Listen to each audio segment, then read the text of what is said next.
artis, selamat datang di podcast kami, The Role of Student Legislative in Shaping Campus Culture, bersama DEMA STR episode 01, spesial ngobrol santai bersama Ketua DPM tahun 2023. Nah, bener banget nih, pada episode kali ini kita akan membahas lengkap tentang apa sih itu lembaga legislatif, serta apa peran mereka dalam membentuk budaya kampus yang positif. Nah, seperti yang kita tahu, Dewan Permusyawaratan Mahasiswa nih Mas, kan tidak hanya bertugas untuk mewakili suara dari mahasiswa, tapi mereka juga bertugas untuk menjembatani antara mahasiswa dengan pihak kampus.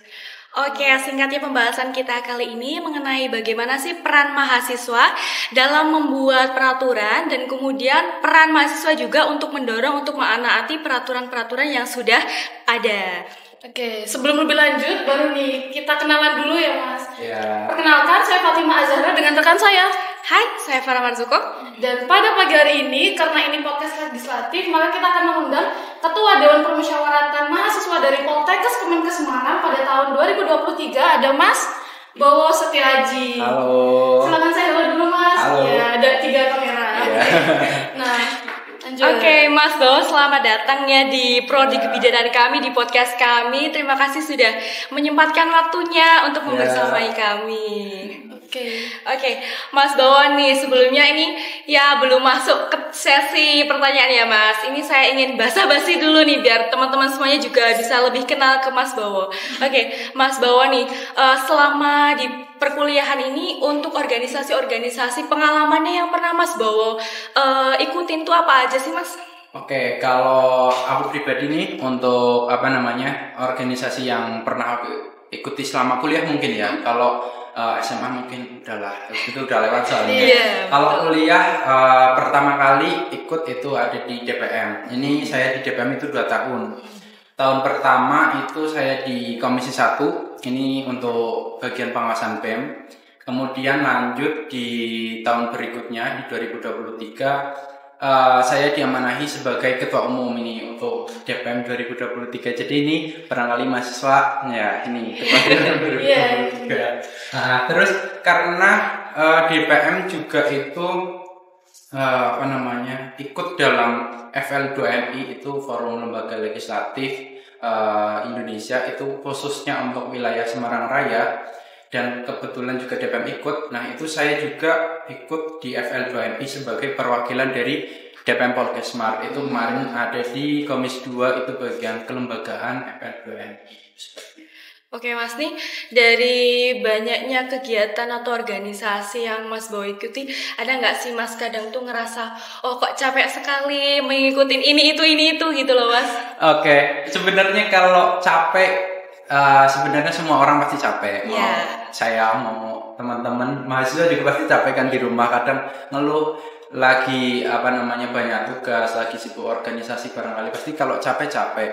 Cuma ya semuanya harus dinikmati lah. Kalau capeknya nggak dinikmati tuh benar-benar nanti malah jadi mungkin mentalnya yang kena. Jadi pokoknya mau capek nggak capek tetap dinikmati. Alhamdulillah itulah. Oke, berarti memang semua yang dilalui, yang diikuti itu harus bismillah, harus dinikmatin gitu ya Mas, biar semuanya juga berjalan semuanya. Oke Mas, kalau capek ya Mas. Kalau semisal ada nggak sih Mas kadang ngerasa waktunya itu untuk ngebagi antara akademiknya, antara organisasinya itu merasa kesusahan itu kadang ngerasa gitu nggak Mas? Kalau buat saya pasti ada waktu-waktu tertentu yang mana tuh kayak kita, waduh kok pas barengan banget nih. Maksudnya misal kayak kita lagi banyak tugas di kampus ataupun mungkin lagi mendekati waktu-waktu UTS ataupun UAS, itu kok tiba-tiba waduh ngepasi organisasi kok lagi banyak banget. Itu pasti ada waktu-waktu yang memang susah. Jujur saya di semester 3-4an lah, itu lagi hektiknya ya. Maksudnya lagi banyak-banyaknya kegiatan di organisasi di DPM. Dan itu juga waktu perkuliahan yang memang padat banget, prakteknya lumayan banyak. Jadi dulu memang sempat saya mengalami agak sedikit kayak maksudnya tuh sedikit bingung lah untuk ini kok pas ini. Jadi memang namanya ketika kita semakin tumbuh ya, dalam artian pasti kegiatan kita juga kan semakin banyak. Itu memang harus bisa membagi waktu ya, meskipun mungkin sedikit keteteran, tapi kan itu juga proses dari kita berkembang, kita belajar itu seperti itu. Jadi ya kalau pernah, tapi memang harus dihadapi ya, seperti itu sih. Oke, berarti memang waktu itu sebenarnya sangat-sangat berharga ya Mas. Iya, betul. Kita itu kadang udah sedemikian rupa untuk membagi waktu untuk planning sekarang itu seperti ini, tapi nanti tiba-tiba kok banyak sekali kegiatan yang bermunculan gitu ya Mas. Betul. Pernah ngerasa ini nggak Mas, dongkol nggak Mas? Kok tiba-tiba lagi fokus-fokus nih mau ngejar akademiknya dulu, mau UAS atau apa, kok tiba-tiba ini ada organisasi yang di luar planning tuh, pernah ngerasa dongkol nggak Mas?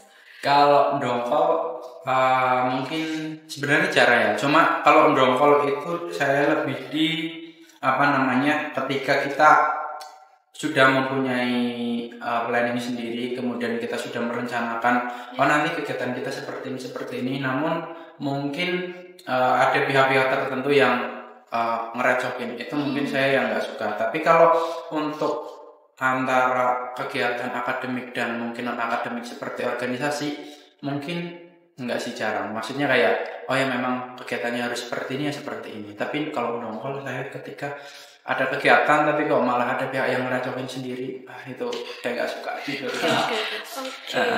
Oke Mas, jadi kan banyak nih orang yang bilang kalau misalnya time management itu akan mampu dilakukan apabila kita menyusun skala prioritas. Nah, kalau misalnya dari Mas Bowo sendiri nih, kira-kira sama antara akademik sama organisasi itu prioritasnya yang mana, Mas?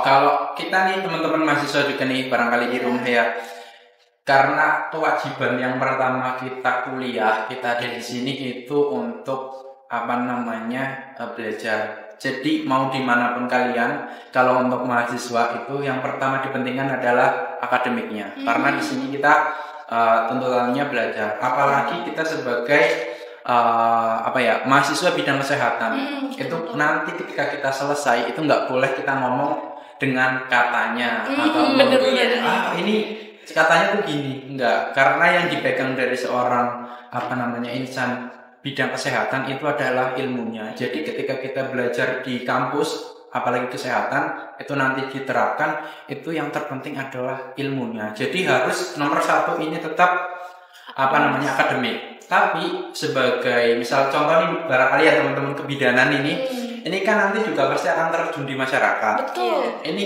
kalau cuma mengandalkan akademik saja menurut saya kurang. Artinya harus mampu memiliki kemampuan soft skill. Misal contoh ya, nanti di masyarakat ketemu orang banyak kan harus punya misal kayak bisa ngomong gitu lah. Nah itu bisa diperoleh dengan organisasi. Jadi tetap harus diimbangi antara akademik dan non akademik. Tapi yang harus dipentingkan adalah akademiknya. Seperti itu. Oke, berarti ini bisa jadi catatan penting ya Mas, buat orang-orang yang mau masuk ke legislatif tapi mereka takut nggak bisa nyimbangin. Oke, terus kalau berikutnya Mas, pertanyaan berikutnya adalah apa sih itu lembaga legislatif menurut Mas Bowo sendiri? Oke, mungkin ini juga biar teman-teman di rumah tahu nih ya.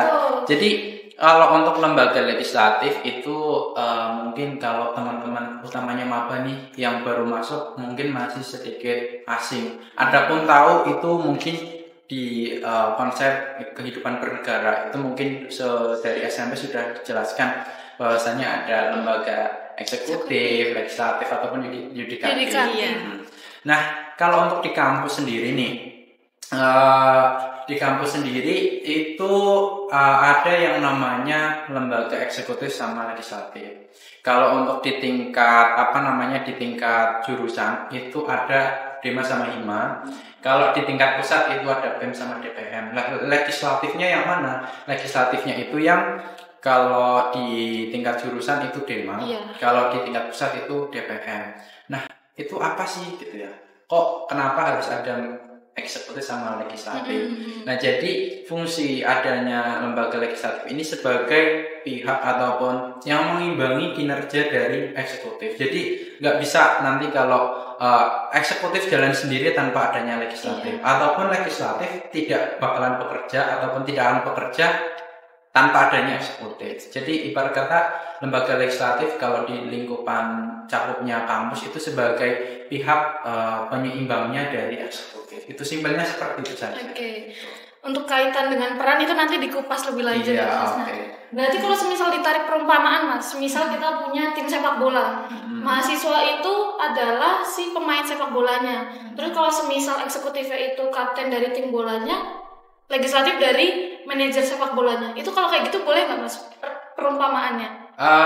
Bisa sih, tapi lebih kayak ini, misal kalau di perumpamaan di sepak bola, itu sebenarnya satu tim itu kan awalnya dari orang yang sama, dalam artian statusnya sama, bukan siapa-siapa, kemudian direkrut jadi tim sepak bola. Itu berkata mahasiswa jadi satu di kampus, itu seperti itu.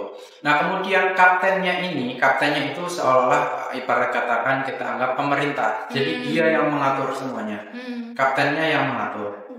Nah, itu seperti itu. Tapi legislatif itu yang juga mendampingi kapten, itu seperti itu. Ibarat kata kalau mau misal contoh kaptennya itu posisinya sebagai striker.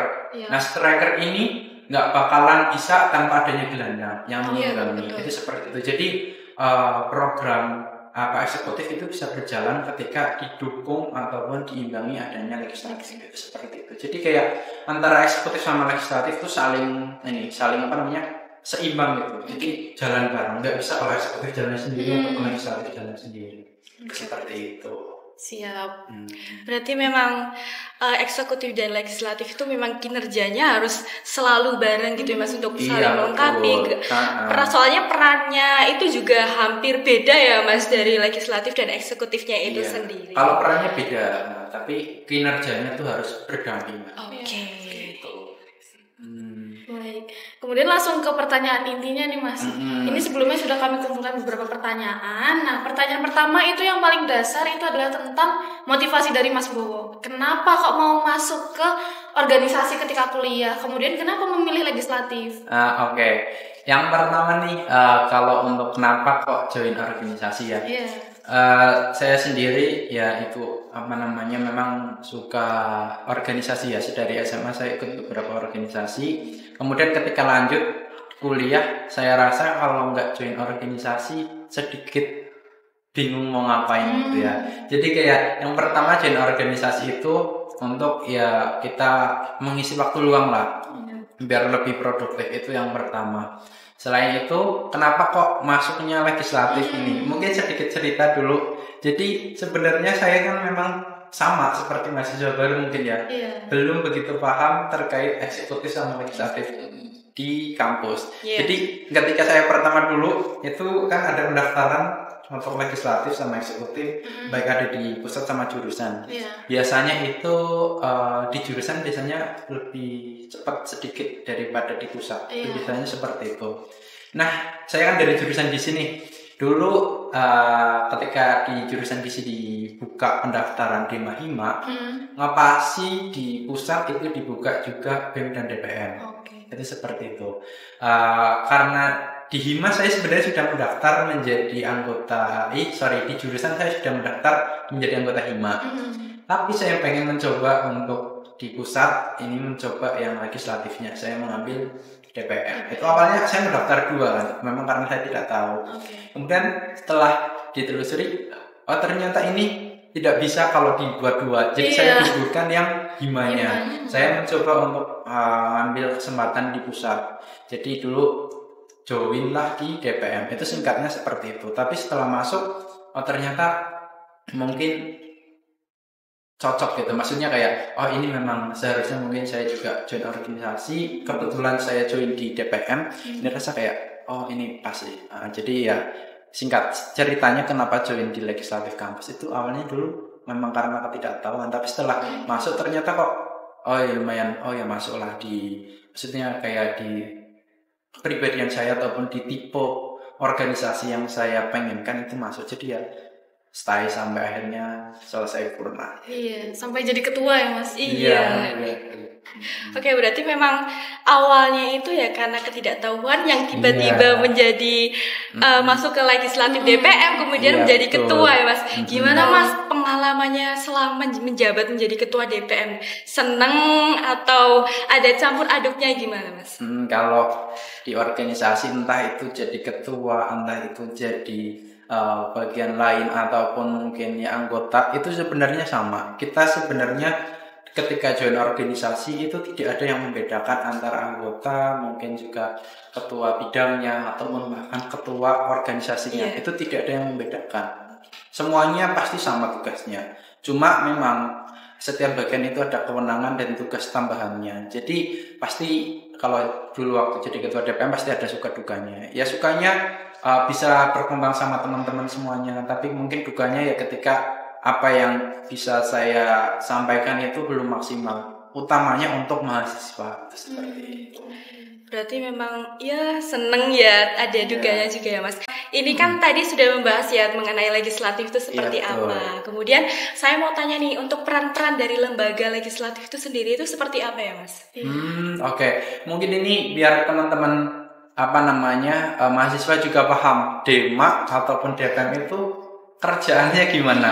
Jadi yang harus diperhatikan ketika lembaga legislatif itu yang harus diperhatikan adalah dia itu bergeraknya seperti apa.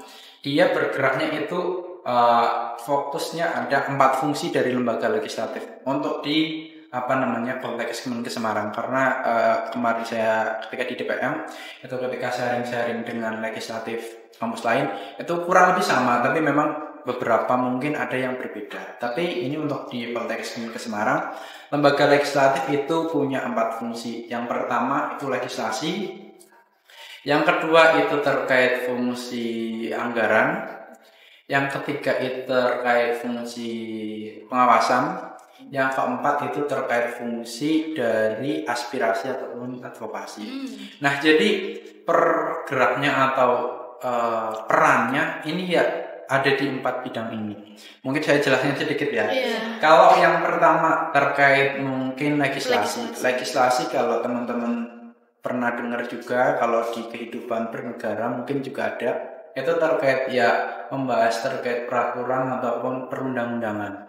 Jadi simpelnya perannya ataupun fungsinya lembaga legislatif itu satu, membuat peraturan ataupun perundang-undangan, itu satu. Kemudian yang kedua tadi terkait anggaran. Jadi mahasiswa ini kan punya duit, punya anggaran. Ini mungkin teman-teman mahasiswa ini kalau dulu mah ketika teman-teman baru masuk nih di awal itu teman-teman kan membayarkan UKT. Di luar UKT teman-teman membayarkan ada IOM dan juga dana UKM namanya. Tapi itu sebenarnya untuk berjalannya organisasi ataupun komunitas ataupun unit yang ada di Poltekkes Kemenkes Semarang. Nah, uang ini itu nanti fungsinya yang mengatur siapa itu dari legislatif. Jadi uang kalian dulu dibayarkan itu masuk, lah yang mengatur itu fungsinya dari legislatif. Itu seperti itu. Jadi legislasi sudah, anggaran sudah. Yang ketiga ini terkait pengawasan. Nah, itu tadi. Jadi ketika membuat peraturan itu pasti harus diawasi, itu satu pasti. Yang kemudian itu kan ketika teman-teman legislatif bekerja itu kita selalu berimbangan dengan teman-teman eksekutif. Betul. Nah, dari legislatif sendiri itu punya kewenangan khusus ataupun tugasnya ataupun itu tadi yang jelas adalah fungsinya untuk mengawasi. Lah ya siapa nih yang diawasi? Yang diawasi adalah dari teman-teman eksekutif dan juga terhadap mahasiswa ataupun peraturan yang sudah tadi dibuat. Itu seperti itu. Itu simpelnya pengawasan seperti itulah. Jadi kayak ibarat kata kayak kalau DPM berarti mengawasi BEM. Nah, kalau DEMA ini mengawasi HIMA. Itu seperti itu. Nah, kemudian yang terakhir ini ada untuk terkait aspirasi ataupun advokasi. Nah, ini teman-teman, ini mungkin fungsi DPM yang memang benar-benar langsung fungsi enggak DPM ya, fungsi lembaga legislatif yang langsung ini fungsinya langsung kena ke mahasiswa. Ini yang paling sering. Jadi ini teman-teman barangkali ya teman-teman di lingkup kampus ini, kalau teman-teman di prodi D4 ataupun D3 kebidanan Magelang ataupun teman-teman di prodi lain, jurusan lain, ini kalau teman-teman punya kendala, teman-teman punya masalah, teman-teman punya aspirasi, itu bisa disampaikan kepada siapa? Nah, yang menjembatani adalah yang punya fungsinya, yaitu utamanya dari legislatif. Jadi misal contoh nih, teman-teman kok di kampus misal kayak ada nih kelasnya, misal AC-nya rusak, ini kan mengganggu pembelajaran. Ini bisa disampaikan ke Dema selaku yang punya fungsi aspirasi dan advokasi. Nah, nanti biar ditindaklanjuti untuk disampaikan ke atasan. Tapi tidak hanya teman-teman Dema. Jadi kalau eksekutif pun ini bisa. Jadi misal kalau eksekutif ada permasalahan ini juga bisa. Misal contoh kayak nih teman-teman Hima ataupun teman-teman BEM ini membuat kebijakan sendiri ataupun membuat sebuah ketentuan yang mana teman-teman mahasiswa ini yang akan ditargetkan. Nah, teman-teman mahasiswa ini misal contoh kok merasakan kayak ini kok saya rasa peraturan di ini untuk di saya kok kayak nggak pas, kayak ada yang kurang. Ini kan berarti harus ada yang dievaluasi. Nah, ketika menyampaikan permasalahan seperti ini ke siapa? Bisa lewat ke DPR. Jadi DPM ataupun Dema. Jadi ketika teman-teman merasakan ada permasalahan dari kebijakan yang dibuat oleh Hima ataupun BEM, ini bisa disampaikan ke DPM. Dan nanti DPM itu yang menyelesaikan dengan teman-teman eksekutif. Itu seperti itu. Jadi perannya itu ada di 4 fungsi itu tadi. Yang pertama ada terkait legislasi, kemudian ada anggaran, kemudian ada terkait pengawasan, dan juga ada untuk aspirasi ataupun advokasi. Itu seperti itu. Oke Mas, biasanya kalau aspirasi dari DPM yang nantinya akan disalurkan ke mahasiswa-mahasiswa, itu biasanya dalam bentuk seperti apa Mas? Mungkin dari kita mengisi ke link G-Form atau apa gitu bentuknya? Iya, kalau untuk aspirasi itu banyak banget untuk tempatnya kita bisa menyalurkan, tempatnya kita bisa menyampaikan. Yang pertama nih, misal contoh ini dari teman-teman yang jauh, karena kan memang kalau DPM nih ya, DPM itu kan adanya di Semarang, DPM ada di kampus pusat. Nah, bagaimana kalau teman-teman Magelang ini punya kendala? Bagaimana teman-teman Purwokerto ini punya kendala? Nah, kalau teman-teman di luar kampus pusat ini punya kendala, ini setiap jurusan ataupun setiap prodi cabang itu pasti memiliki perwakilan yang hadir di DPM. Nah, jadi ini teman-teman bisa nanti disampaikan ke perwakilannya yang ada di jurusan ataupun prodi masing-masing. Itu seperti itu. Itu satu. Bisa disampaikan secara langsung. Yang kedua, kalau untuk di tingkat pusat nih DPM dulu ya, itu kita pasti ada yang namanya reses. Reses itu ya kita jejaring untuk menyampaikan aspirasi itu kepada anggota DPM. Ini kedua. Nanti biar anggota DPM langsung kita tindak lanjut. Yang ketiga dulu kita juga ada Google Form. Ini kita juga sebarluaskan.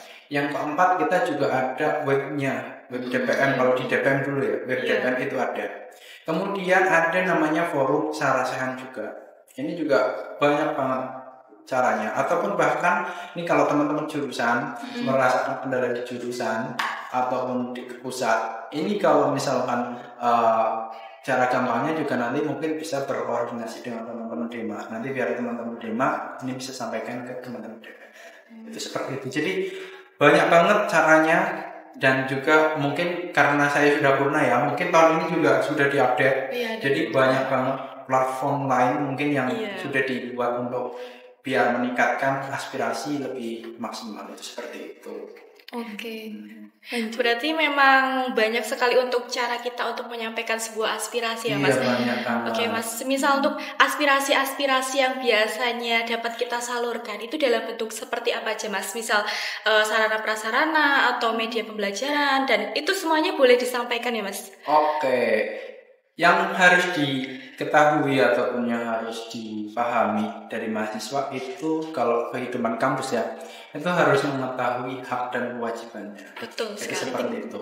Ini kalian sebagai mahasiswa kewajibannya seperti apa? Misal contoh kalian harus belajar dengan baik. Misal ada kepentingan administrasi dari kampus itu juga harus taat, tertib itu seperti itu kewajiban contoh.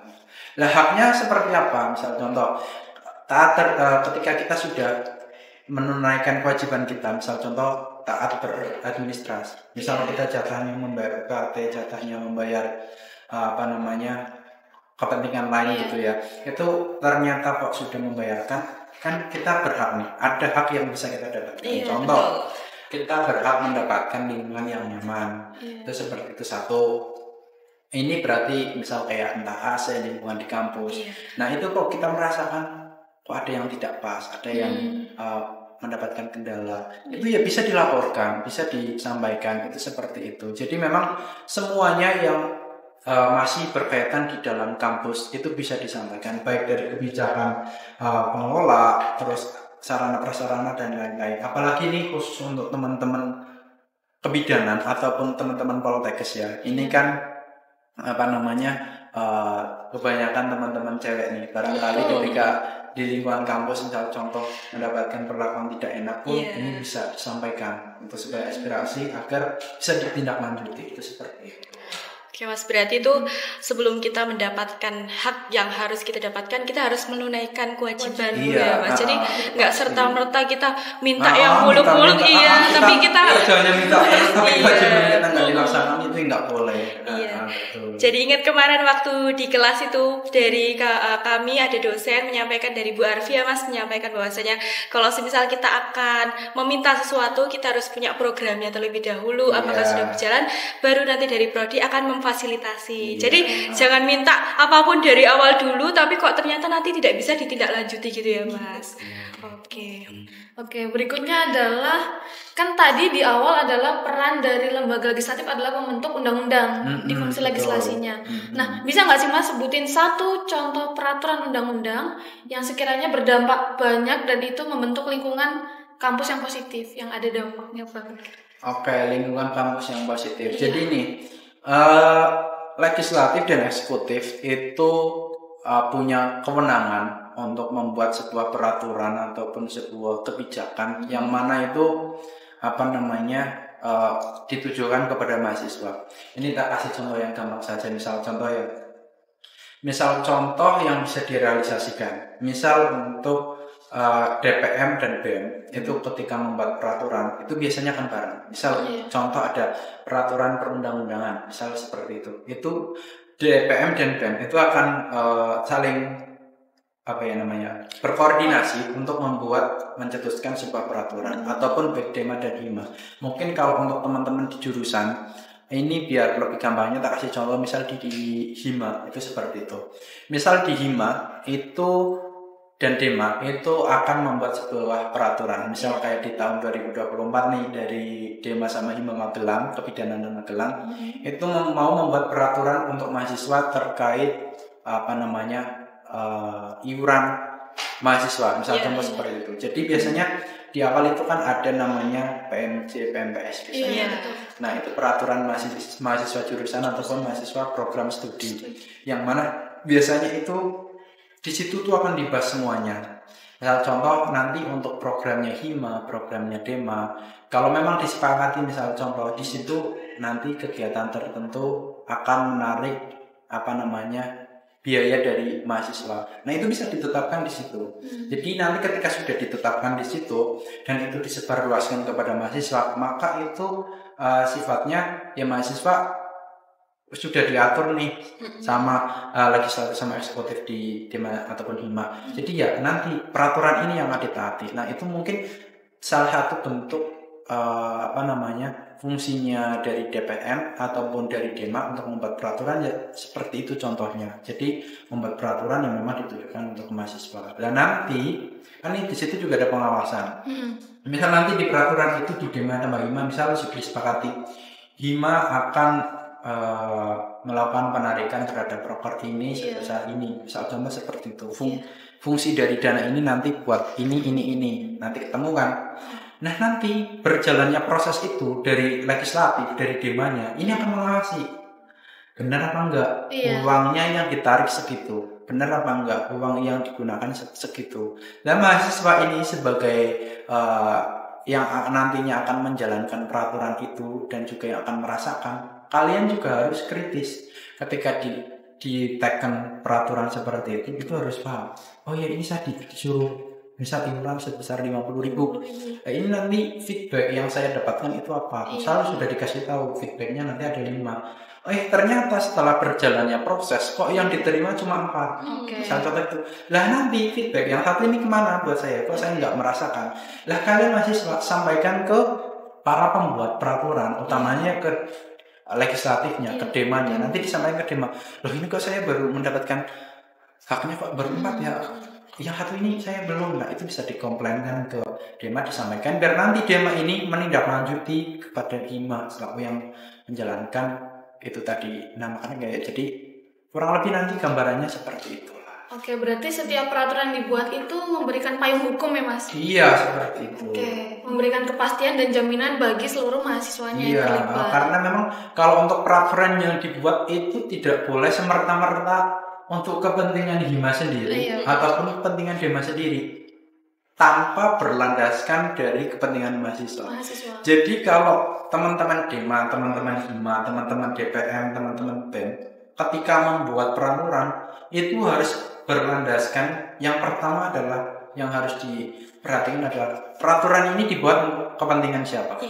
Jangan sampai peraturan ini dibuat untuk kepentingan pihak-pihak tertentu mengabaikan kepentingan mahasiswa. Jadi peraturan dibuat itu harus berlandaskan kepentingan mahasiswa. Seperti itu. Oke, berarti semua itu mulai dari mahasiswa kemudian kembali lagi ke mahasiswa. Gitu. Dari mahasiswa ke mahasiswa. Oke Mas, dari peraturan-peraturan yang mungkin sangat banyak sekali ya Mas, terutama di PMPS, PMPJ itu ya Mas. Nah, semisal pernah nggak sih Mas, apa sih tantangan terbesar dari legislatif itu sendiri saat melakukan atau mengimplementasikan semua aturan-aturan yang ada di kampus itu untuk mahasiswa itu sendiri? Tantangan terbesarnya itu seperti apa Mas? Ini kalau untuk peraturan ini nanti kayak berkata ketika membuat peraturan lah, ini susahnya gimana ataupun ya seputar kulikannya gimana gitu ya.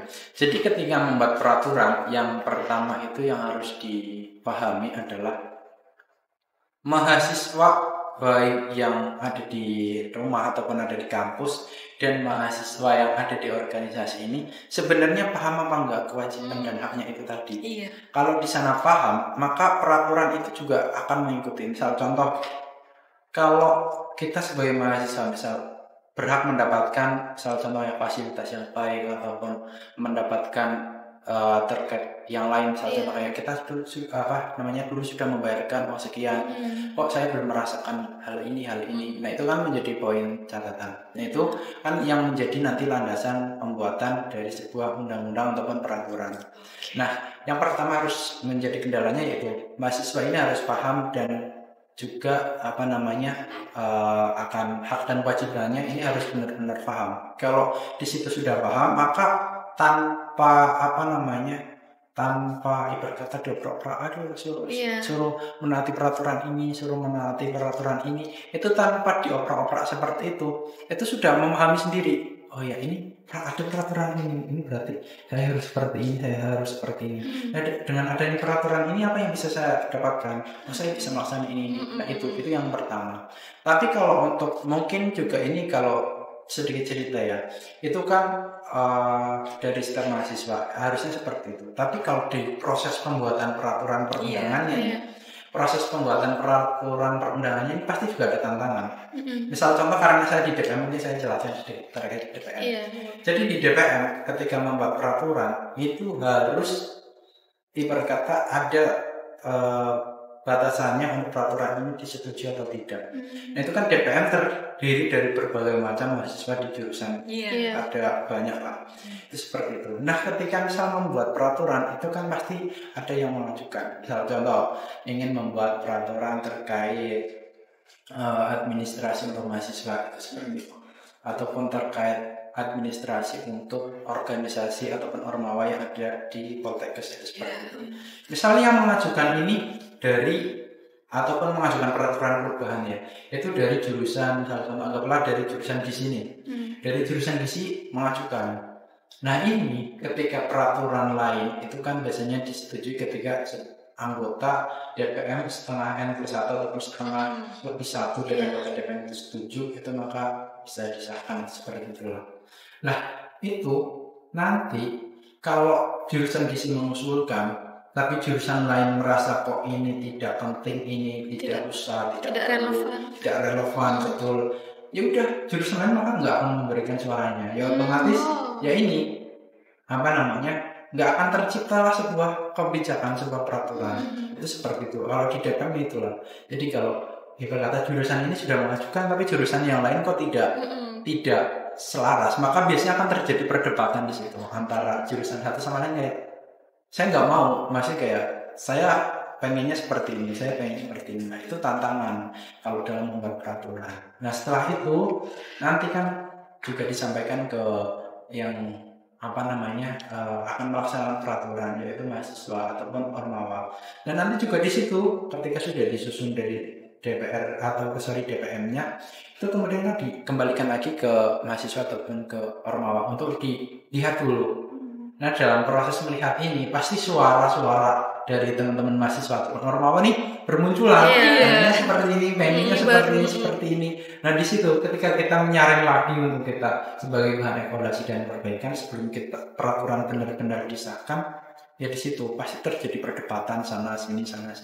Akhirnya mungkin terkadang juga membuat peraturan itu lama prosesnya ataupun sedikit memakan waktu ya, karena memang itu harus benar-benar diperhatikan dari semua sudut pandang, baik dari sudut pandang ormawa, sudut pandang mahasiswa, termasuk dari sudut pandang para yang punya kebijakan untuk membuat peraturan. Seperti itu sih tantangannya, kurang lebih seperti itu. Menarik ya Mas tantangannya, apalagi yang tadi sesama anggota ormawa gitu Mas. Padahal kan masalah atau aspirasi dari tiap-tiap kampus, tiap-tiap prodi itu kan ya beda-beda gitu Mas, betul, masalahnya. Tapi dengan adanya kumpul ormawa itu kita bisa paham bagaimana sih permasalahan-permasalahan yang ada di prodi masing-masing gitu ya Mas.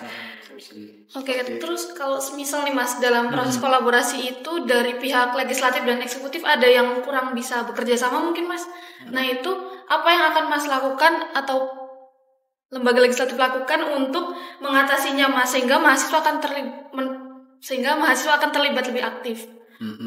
Jadi mungkin kayak ketika kita bekerja itu kayak bagaimana sih nanti prosesnya biar lebih aktif gitu ya. Jadi kalau untuk setiap ormawa baik di pusat ataupun jurusan itu pasti nanti punya tantangannya sendiri, punya kayak problemnya sendiri. Nah itu yang harus dikembalikan. Yang pertama, kita awal masuk di sini ataupun ketika ya di DPM dan PEM itu pasti punya dasarnya, punya tujuannya, dan juga mungkin di awal juga sudah sumpah janji. Biasanya kan kalau kita kan ketika dilantik itu sama Pak Direktur ya, secara langsung itu akan dijelaskan kita disuruh ngapain, itu sudah disumpah gitu. Dalam artian dengan kita sudah disumpah itu ya kita harus benar-benar maksimal. Kita sudah disumpah ya harus all in gitu terhadap apa yang sudah dibebankan kepada kita. Nah kalau mungkin ketika di dalam proses berjalannya organisasi kok sedikit melemah gitu ya, dalam artian kayak kok kendor gitu loh, nggak semangat, itu memang harus dikembalikan lagi, diingatkan lagi. Ini kita dulu sudah dijanjikan seperti ini ataupun sudah sumpah untuk seperti ini. Nah atas sumpah yang kamu lakukan itu kamu nanti juga akan bertanggung jawab. Seperti itu. Jadi ya dikembalikan lagi lah semangatnya. Dan juga mungkin kalau memang di situ ada masalah ya kita harus cari jalan tengahnya. Misal kamu ada masalah apakah yang organisasi itu bisa bantu terhadap masalahmu. Tapi kalau untuk di antara organisasi seperti itu ya kita harus cari jalan tengahnya juga. Seperti itu. Misal BEM maunya seperti apa, DPM maunya seperti apa, ya harus dipaskan titik tengahnya di mana gitu, seperti itu. Baik Mas. Intinya semuanya harus tentang tanggung jawab ya Mas. Iya. Harus ingat juga tujuan awal kita untuk mengikuti organisasi ini tuh seperti apa gitu ya Mas. Jangan sampai kita sudah mengikuti dari awal pengen gembor-gembor ke teman-teman, saya ikut ingin, tapi ternyata kok tidak bisa melakukan kewajibannya sesuai dengan yang sudah disumpah itu ya Mas. Oke. Mas, ada nggak sih tips ini gimana sih kadang kan ya mengikuti organisasi kan kadang capek gitu ya Mas, kadang juga nggak semangat saat ada program gitu. Gimana sih Mas tips untuk mengembangkan atau bikin kita semangat supaya program itu kita harus excited, harus semangat gitu loh Mas pokoknya.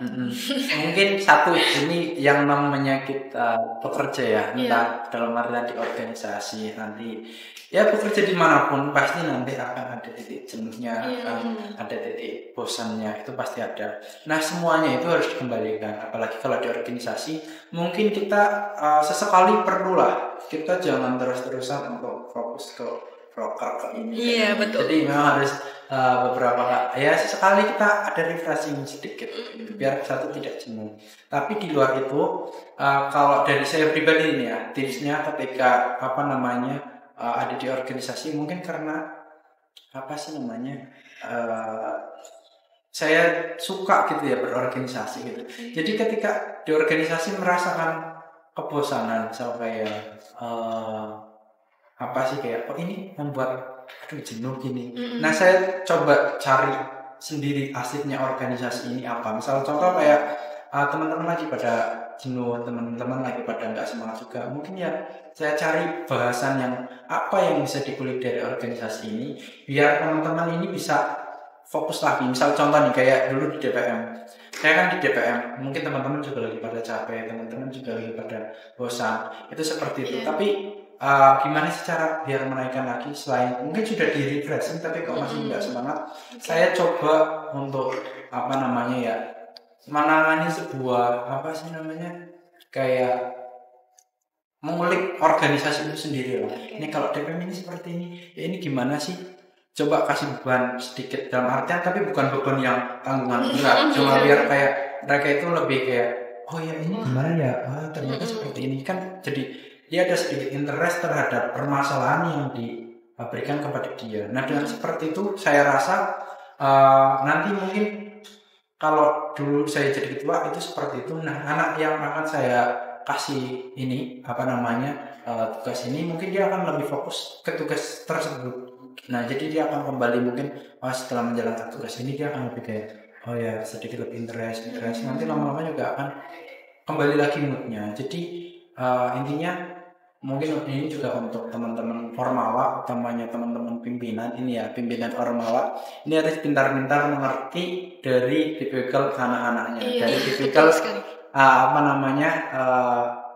teman-teman organisasinya. Jadi memang harus tahu oh ini orangnya seperti ini, oh ini orangnya seperti ini. Gimana nih teman-teman pimpinan bisa membangun suasana yang bondingnya tuh lebih dapat dari teman-teman lain, termasuk dari teman-teman lain juga harus memahami tipikal pimpinannya gimana. Jadi harus saling memahami.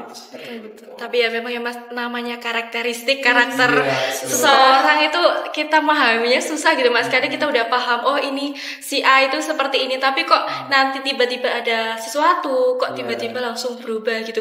Memang semuanya itu kita harus perkuat dari dasarnya dulu ya Mas, dari akarnya, dari individu masing-masingnya, tujuan mereka bergabung itu seperti apa.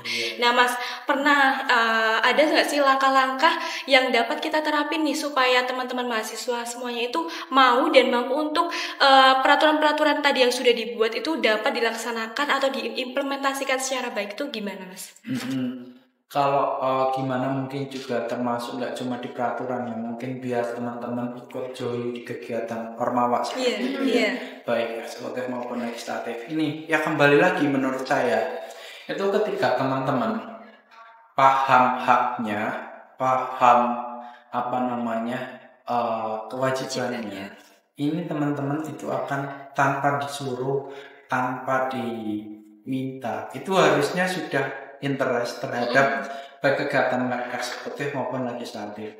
Misal contoh nih, teman-teman kan ya itu tadi sudah membayarkan sekitar, kalau Iyong kan dulu mungkin sampai sekarang masih sama, itu sekitar 30.000 per bulan. Oh. Nah, jadi teman-teman sendiri, ini teman-teman semua mahasiswa Poltekkes Komunikasi Semarang, kalian setiap bulan itu membayar sebesar 30.000 ini untuk kegiatan Ormawa. Itu seperti itu. Nah, kegiatan Ormawa ini itu kan menggunakan uang kalian. Itu uang kalian 30.000 itu dibagi-bagi untuk kegiatannya BEM, untuk kegiatan DPM, DEMA, HIMA. Nah, kalian kan sudah membayarkan nih uang tersebut, contoh.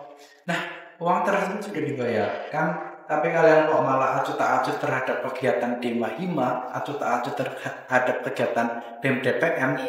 Saya rasa itu rugi. Kalian sudah bayar, malah ayo wis kono lah. Sangat disayangkan. Sangat dipakai. Itu kan eman-eman. Kalian sudah membayarkan, ya kalian berhak. Kalian membayar apa ya feedback yang kalian dapatkan. Itu seperti itu. Nah, itu teman-teman mahasiswa. Jadi mahasiswa itu yang paham haknya, paham kewajibannya. Jadi harusnya teman-teman mahasiswa nih setelah tahu haknya seperti apa, harusnya paham. Termasuk peraturan perundangan itu paham. Ketika misal kayak ada peraturan apa nih, ya paham. Oh, saya dibuatkan peraturan sama DEMA, sama HIMA, sama BEM, sama DPM. Peraturannya itu seperti ini gitu kan. Loh, haknya saya kan seperti ini. Ini harus kritis. Peraturan ini dibuat ini ada nggak yang bertentangan dengan saya? Itu seharusnya seperti itu. Tapi tetap mahasiswa atau tetap kepada teman-teman Ormawa, kalian harus tahu kepentingan kalian di sini itu apa. Jadi biar meskipun teman-teman Ormawa ini pekerja gitu dalam artian membuat proker, dari teman-teman mahasiswa juga paham, nanti juga bisa mengkritisi, prokernya ini ada kepentingannya apa enggak bang mahasiswa, proker ini ternyata enggak ada kepentingannya bang mahasiswa, ngapain diadain. Itu juga harus diperhatikan seperti itu. Oke, berarti memang semuanya itu harus balance ya Mas. Misal kita udah mengasihkan ke prodi uang segini, kok kita nggak memanfaatkannya dengan baik, rugi eman-eman gitu ya Mas. Betul. Nanti malah di luaran tanya, oh kemarin saya udah bayar segini, tapi kok nggak ada impactnya buat saya. Bukan berarti nggak ada impactnya, karena memang dari mahasiswa itu sendiri nggak paham itu tujuannya untuk apa gitu. Jadi memang itu ya tadi harus paham. Teman-teman mahasiswa ini mungkin pesan juga buat mahasiswa. Jadi kalau teman-teman DEMA, teman-teman HIMA ikut mengadakan kegiatan buat mahasiswa, yaitu kalian bayar, yaitu bentuknya feedback kepada kalian yang mungkin kalian dibuatkan seminar, kalian dibuatkan kegiatan fun game ataupun kegiatan apa yang memang buat kalian, yaitu uangnya kegiatan dari kalian, itu seperti itu. Oke, dituntut untuk lebih kritis. Nah, kemudian nih Mas, pertanyaan berikutnya adalah apa yang akan Mas lakukan atau berikan nasihat ke teman-teman apabila mereka mau masuk ke lembaga legislatif tapi mereka takut Mas. Nah, itu gimana nih Mas, saran agar mahasiswanya itu berani masuk ke organisasi ketika kuliah? Ini teman-teman mahasiswa, teman-teman jurusan prodi, ini kalian itu kan sebagai mahasiswa ini saya cuma titip pesan satu, jangan menjadi mahasiswa yang kupu-kupu ya. Jadi kurang aktif di kampus, mungkin cuma kuliah selesai kuliah balik. Khususnya mungkin ini teman-teman bidan, karena kemarin saya juga sudah PKL. Itu yang namanya bidan kalau di masyarakat itu nggak bisa. Bidan nangani pasiennya malahan pasiennya lebih galak. Bidan nangani pasiennya malah lebih lebih banyak ngomongnya. Nah, itu kan kalau bidannya nanti malah cuma diam bingung kan nanti malah jadi aneh ya. Nah, itu namanya mungkin kemampuan soft skill ya kan, kalau ketemu masyarakat. Nah, itu bisa diasah gimana? Bisa diasah dengan ikut organisasi. Salah satunya yaitu legislatif. Itu satu yang pertama. Kemudian kalau yang kedua, kalian kok merasakan di kampus ini kok kurang kurang fasilitasnya kurang.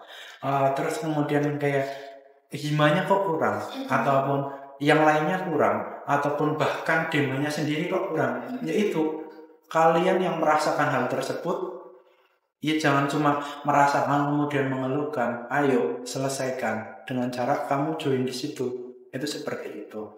Jadi kalau merasakan ya ayo ikut selesaikan. Itu seperti itu. Caranya mungkin kalau misalkan kayak pernah diadakan kegiatan tapi kok kurang maksimal, ya udah ayo ikut legislatif biar bisa memaksimalkan kegiatan.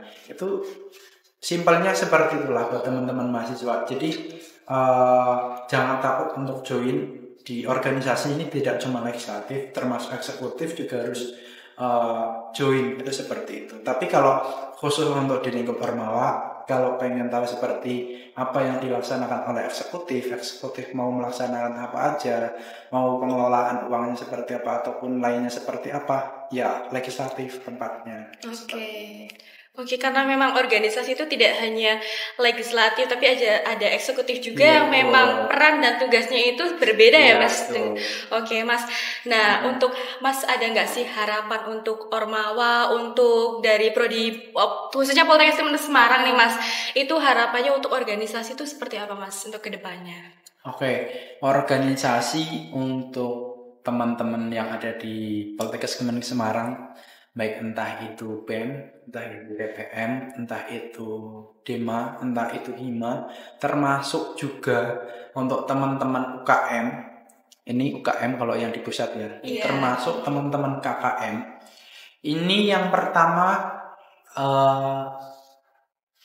biar Ormawanya tuh lebih kerasa, Ormawanya tuh lebih tajam-tajamnya. Ini misalnya legislatif biar lebih kelihatan legislatifnya, eksekutif biar lebih kelihatan eksekutifnya. Itu harus tahu satu, tugas dan fungsi kalian itu seperti apa. Karena ketika dulu saya di DPM ini masih beberapa menemukan teman-teman Ormawa antara DEMA dan HIMA mungkin lebih sering crash. Itu. Jadi malahan bentrok terus antara teman-teman DEMA sama HIMA. Ya memang benar ngeyel ataupun harus bentrok, tapi itu dalam hal yang positif. Tapi ini di luar itu kadang-kadang ada hal-hal lain yang memang di luar tugas dan tupoksinya ataupun fungsinya, sehingga kenapa fungsi legislatif itu kadang-kala ada di eksekutif. Betul. Ataupun fungsi eksekutif kadang-kala di legislatif. Nah itu yang membuat Ormawanya tuh jadi membingungkan. Ini nggak jelas itu. Nah itu jadi mungkin kalau saya buat teman-teman organisasi itu satu harus paham itu. Kalian tugasnya ngapain, kalian wewenangnya ngapain, itu harus paham. Itu seperti itu. Di luar itu teman-teman KKM dan UKM juga harus paham kalian ada di mana, ada di bawah mana, ada di bawah siapa gitu maksudnya. Nah itu juga paham haknya kalian apa, kewajibannya kalian apa, itu juga harus dipahami. Ini cuma titip pesan saja buat teman-teman Ormawa. Kalian harus paham fungsi kalian itu di mana. Dan yang terpenting untuk semuanya baik BEM, DPM, DEMA, HIMA, UKM, KKM, apa yang kalian gunakan itu dari mahasiswa soalnya. Jadi kegiatan kalian itu ya harus kembali kepada mahasiswa. Kepentingan mahasiswa itu yang mendasari adanya kalian, dalam artian adanya BEM, adanya DPM, adanya DEMA, adanya HIMA, itu dari kepentingan mahasiswa. Jadi jangan sampai yang duduk-duduk di Ormawa nih, termasuk teman-teman DEMA, termasuk teman-teman HIMA, termasuk teman-teman yang ada di pusat. Jangan cuma duduk di sana kayak enak-enak, aku ikut ini, tapi mengesampingkan kepentingan mahasiswa. Itu jangan seperti itu. Itu seperti itu. Mas, saya sedikit tertarik nih sama yang tadi mengenai ketimpangan dalam organisasi ya Mas. Misal harusnya kan eksekutif ya melaksanakan tugas dan perannya dalam eksekutif maupun legislatif juga seperti itu ya, Mas.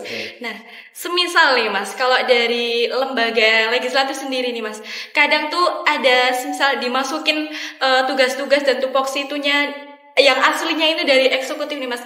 Caranya kita untuk supaya tidak sampai kita melakukan kegiatan itu gimana sih Mas? Cara kita menolaknya gitu loh Mas. Iya. Oke, ini buat teman-teman eksekutif maupun teman-teman legislatif. Harusnya kalau kalian paham itu akan paham fungsi kalian itu di mana, kerjaan kalian itu di mana, terus tugas kalian itu di mana. Itu akan paham. Tapi kalau teman-teman nggak paham, itu ya udah, itu akan terjadi seperti itu tadi.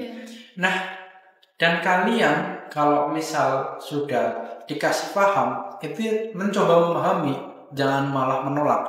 Karena dulu waktu saya menjabat itu, jujur mungkin nih teman-teman di jurusan ataupun di prodi cabang dulu masih mendapatkan laporan lah. Di sini hima-demanya tuh masih crash, masih ada timpang tindih untuk tugas dan tupoksinya. Nah, itu kalau kalian dikasih paham, dicoba untuk memahami. Jangan sampai kalau khususnya untuk Ormawa, budaya-budaya yang tahun lalu ada, itu jangan mbok lanjutkan. Kalau yang kiranya ini nggak relevan, ataupun kayak misal contoh, ada teman-teman Dema, ada teman-teman Hima yang dari dulu mungkin sifatnya tuh kayak el-elan terus. El-elan terus itu it's okay ya. Itu kalau mungkin dalam rapat nih. Kalau mungkin dalam rapat terkait pembahasan proker terkait untuk menentukan kebijakan, oke lah itu sedikit diskusi ya, itu nggak apa-apa. Tapi kalau di luar itu untuk menjalankan tugas dan fungsinya, masih ayel-ayelan, masih kayak lempar-lemparan, itu jangan seperti itu. Nanti biasanya itu kalau kakaknya dulu seperti itu, adiknya itu akan bilang dulu angkatan sebelumnya itu seperti itu. Betul. Nah, itulah teman-teman mahasiswa minta tolong, utamanya teman-teman Ormawa ya meskipun kita bukan Ormawa yang fokus banget untuk di legislatif dan eksekutif, yang mencobalah untuk memahami hak fungsinya dan juga kayak tupoksinya di mana, biar nggak salah tugas. Dan kalau dikasih tahu, ini juga harus yang mencoba untuk memahami yang dimaksud, yang disampaikan orang ini itu apa sebenarnya, itu seperti itu. Berarti kita memang tugas tuh harus sesuai dengan perannya masing-masing, Mas. Jangan sampai dilempar-lempar. Iya. Okay. Tapi kalau semisal sudah terlanjur nih Mas untuk melakukan tugas yang nggak harus tupoksinya harus seperti ini tuh, harusnya kita gimana Mas? Kalau misalkan memang sudah, misal nih ada tugas Hima, ada tugas Dema yang kebalik, contoh Hima malah dikasih tugas Dema malah dikasih tugas Hima, itu kalau sedang on progress, misal kok sudah lagi setengah jalan, itu diselesaikan dulu. Tapi setelah itu sembari menyelesaikan, ini sembari menata, menyiapkan untuk besok setelah tugas ini selesai tidak terjadi lagi. Misal contoh yang membuat dengan adanya peraturan, misal peraturan kok belum jelas, ya buatlah peraturan. Dema, ini titik pesan juga buat teman-teman Hima Dema, termasuk BMDPM. Jangan takut kalian untuk membuat peraturan, karena yang kemarin di tahun saya itu tuh masih jarang teman-teman Dema, teman-teman Hima itu mengeluarkan sebuah peraturan. Itu seperti itu. Jadi cuma sebatas PMC sama PMPS. Iya, betul. Nah, setelah itu ya sudah setahun berjalannya seperti itu. Padahal teman-teman Dema itu punya wewenang juga, fungsi juga untuk legislasi yang membuat peraturan. Ya sudahlah Bapak, di tahun ini misal kalian rasakan ada tumpang tindih tugas Hima dan Dema, yaudah buatlah peraturan terkait mungkin kejelasannya seperti apa, ataupun peraturan lain itu seperti itu. Jadi memang harus dikembalikan kepada yang seharusnya gitu. Jangan dibiarkan itu seperti itu. Tapi kalau memang sangat-sangat terlanjur sudah berjalan dan ini memang sebuah hal penting, kalau misalkan nggak bisa diselesaikan, nggak bisa langsung tiba-tiba di-cut, diberhentikan, ya harus diselesaikan. Tapi kalau sesuatu yang masih sifatnya ini diberhentikan sekarang, ini masih bisa, ya stop, harus dibenarkan. Seperti itu, jangan terus-terusan malah sampai malah nanti campur aduk itu malah membuat bingung nantinya di akhir. Oke, berarti singkatnya memang dari semua yang dapat saya rangkum itu tugasnya legislatif ya, terutama itu ada 4 tadi ya Mas. Kembali lagi harusnya itu, dan jangan sampai tugas-tugasnya harusnya eksekutif kok malah dilakukan atau dijalankan oleh dari legislatifnya itu sendiri. Oke, ini pertanyaan terakhir nih Mas. Pertanyaan terakhir adalah pesan terakhir. Pesan terakhir maksudnya yang ingin Mas Bowo sampaikan untuk para pendengar nih. Ini untuk para pendengar ya,